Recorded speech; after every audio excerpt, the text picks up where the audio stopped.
ایران میں ایک شخص تھا، نام تھا رسول ترک۔ قبرستان نو پل آہنچی قم میں، اس کے سامنے وہاں پہ ان کی قبر ہے۔ بڑے بڑے علماء نے خواہش کی کہ ہمیں اس کے ساتھ دفن کیا جائے۔ کون تھا؟ اپنے وقت کا سب سے بڑا شرابی، بدماش، تہران کا بڑے سے بڑا بدماش۔ مجلس ہوتی تھی امام حسین کی، محرم آتا تھا۔ ایران میں انجمن کو ہیئت کہتے ہیں، انجمنیں عشرے کرواتی ہیں۔ ایک انجمن تھی رسول ترک کی، وہ مجلس کرواتی تھی۔ تو رسول محرم جیسے شروع ہوتا تھا، آ کر مجلس میں صدر مجلس میں سامنے آ کر بیٹھ جاتا تھا۔ کوئی کچھ کہہ نہیں سکتا تھا، اپنے محلے کا بہت بڑا بدماش تھا، کون کہتا؟ کئی سالوں تک آتا رہا۔ فرمایا 9 دن بھی شراب پیتا تھا، عاشورہ کو صرف شراب نہیں پیتا تھا، اور لوگوں کو کہتا تھا میں نے حسین کی وجہ سے نہیں چھوڑی کیونکہ ملتی نہیں ہے۔ کہتا تھا حسین آپ پہ کوئی احسان نہیں کر رہا، چھوڑ دیا۔ سیدھی بات کرتا تھا، کھری بات کرتا تھا، صدر مجلس میں بیٹھتا تھا۔ مجلس جیسے انجمن کا نام ہوتا ہے، انجمن حسینی فلاں، انجمن فلاں، ان کا بھی نام تھا۔ انہوں نے دیکھا کہ ہمارے شہر میں انجمن بدنام ہو گئی۔ لوگ کہتے ہیں کس کی انجمن میں جا رہے ہو؟ کہ وہ انجمن جہاں پہ رسول شرابی بیٹھتا ہے۔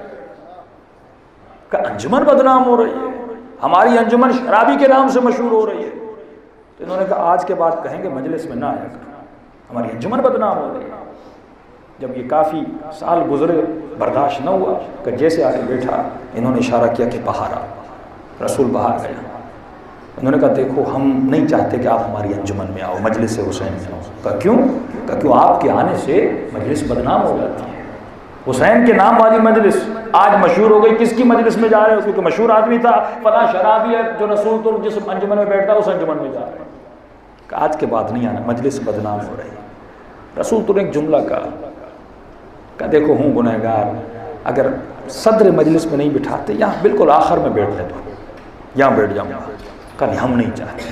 اس نے کہا دیکھو ہر گھر کا سنبھالنے والا ایک کتا ہوتا ہے، کم از کم مجھے حسین کی مجلس کا کتا سمجھ کر جو حفاظت کرے، جو حارس ہو، بٹھا دو۔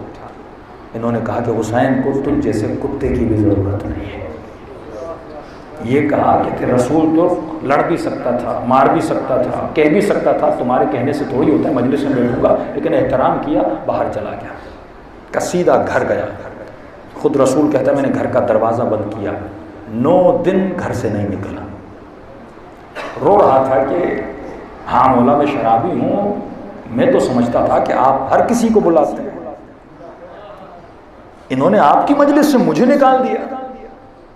اب 9 دن یہی سوچ کے کہتا تھا اگر مولا آپ چاہیں گے تو مجھے بلائیں گے، اگر نہیں بلائیں گے تو آج کے بعد میں کبھی بھی مجلس میں نہیں آؤں گا۔ کہتا ہے میں 9 دن روتا رہا۔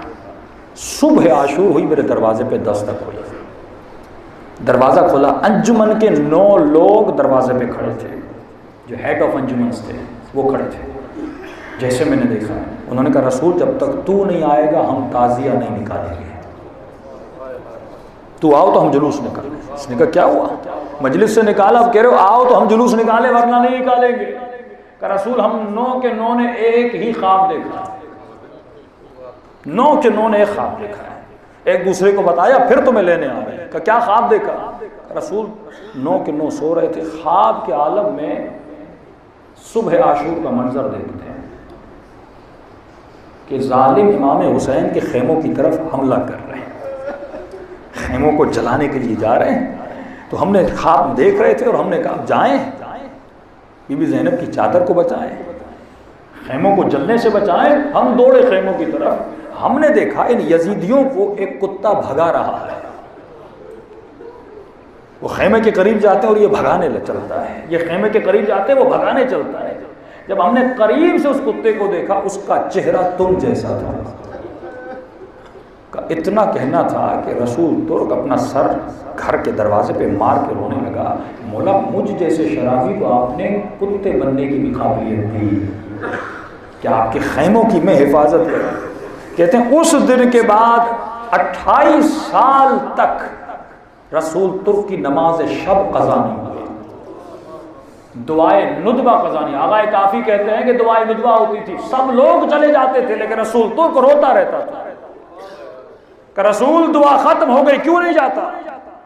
آغائے کافی آپ نے دعا کس کے لیے پڑھی کہ امام زمانہ کے لیے. کہ جب مولا آیا نہیں میں جاؤں کیسے, تب تک روتا رہوں گا جب تک میرے آقا کا ظہور نہیں ہو جاتا. 28 سال فرمایا روتا رہا, نماز شب قضا نہ ہوئی, نمازی بن گیا کیونکہ اس نے ادب کا اظہار کیا تھا. شرابی تھا لیکن خود کو حسین کا کتا سمجھ رہا تھا, یعنی اپنی حقیقت سے آگاہ تھا کہ میں گنہگار ہوں, کم از کم حسین کا کتا تو بن سکتا ہوں.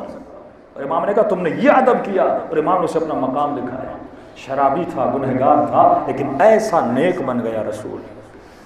28 سال تک نہ نماز شب قضا ہوئی نہ کوئی نماز قضا ہوئی, پر میں پوری رات اپنے گناہوں پہ روتا تھا. اور صدر مجلس میں رسول بیٹھتا تھا, ہر کوئی کہتا تھا جب یہ مجلس میں آتا ہے تو حسین کی مجلس میں رونق آ جاتی ہے, جب یہ روتا ہے تو رونے والوں میں رونق آ جاتی ہے.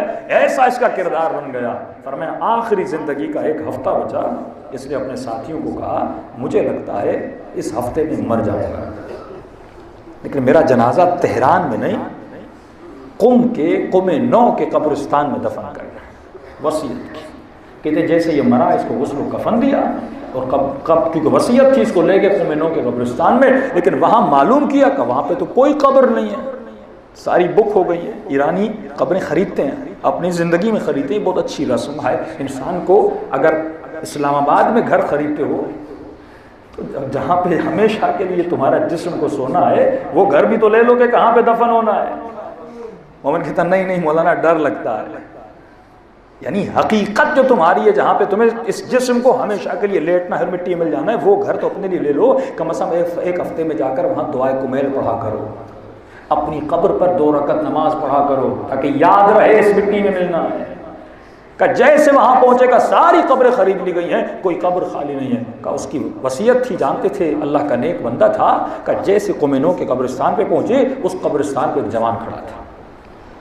اس نے کہا یہ جنازہ کس کا ہے؟ کہ ہم تہران سے جا رہے ہیں. کہ یہ حاج رسول کا جنازہ ہے. کہا حاج رسول کو, آپ کو نام کیسے پتا چلا؟ کہا کہ کل رات خواب دیکھا. کیا دیکھا؟ کہ خواب میں امام حسین کو دیکھا. امام نے کہا جوان اپنی قبر حسین کو بیچو گے؟ کیا مقام ہے. حسین کہہ رہے ہیں اپنی قبر حسین کو بیچو گے. میں نے کہا مولا آپ کے لیے جان قربان, قبر کی حیثیت کیا ہے؟ مولا کس کے لیے چاہیے؟ کہ میرا ایک عاشق ہے, میرا ایک عزادار ہے, اس کو اپنی قبر کو دینا ہے. میں نے کہا مولا کون ہے؟ کہ حاج رسول, نام لے کر, لیکن امام نے کہا الحاج رسول, میرا حاجی رسول, اس کا جنازہ آئے گا. کہ میں نے قبر کھدوا بھی دی ہے, تیار بھی کر دی, بس جنازہ ڈالنے کی ضرورت ہے.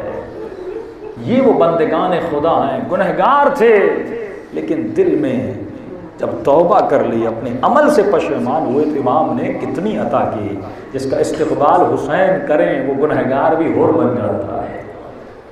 یہ ادب کی محفل ہے, یہ خود کو بنانے کی محفل